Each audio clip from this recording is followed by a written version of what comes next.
Welcome back. Continuing the news. The country has recorded 2 new cases of COVID-19 in the last 24 hours, bringing the total cases to 753. One of the new cases is a tourist who has since been repatriated, while the other is a local. Now, the announcement comes as the health ministry said the local COVID-19 fight is in jeopardy as persons who test positive have been disobeying quarantine orders. The revelation was made at Thursday's special Joint Select Committee meeting on COVID-19. You can't find them. And even when they know you're looking for them, they're dodging you as if this is a joke. Chairman of the Joint Select Committee on COVID-19, Dr. Christopher Tufton, on persons who tested positive for COVID-19 but refused to follow protocol. It appears to be a recurring problem as another committee member, Juliet Holness, had a similar situation in her constituency. She says the police and health officials went to a 9-night in her constituency over the weekend looking for a non-Jamaican who had tested positive, but he was not at home. We located him long after we went to his home. He wasn't there. And then we went back to the setup, and he was very much at the setup. He's asymptomatic, he's not moving.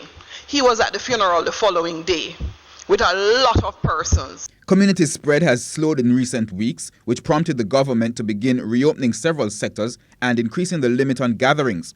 However, Health Minister Dr. Christopher Tufton warns that drastic measures will be taken. The Prime Minister, myself and others have always said that the government will pull back on some of these measures, relaxation measures, if we do not act in a responsible way and there's any evidence or signs of an outbreak as a result of our behavior. As for the individuals who insist on disobeying the measures, they say drastic action should and will be taken against them. We are going to be vigilant in pursuing at least those who we can, given that we probably can't do it to all. And when we find them, we're going to have to take the strongest action to ensure that persons recognize that this is very serious. It is about protecting a country. When people come from overseas, scorn them if necessary.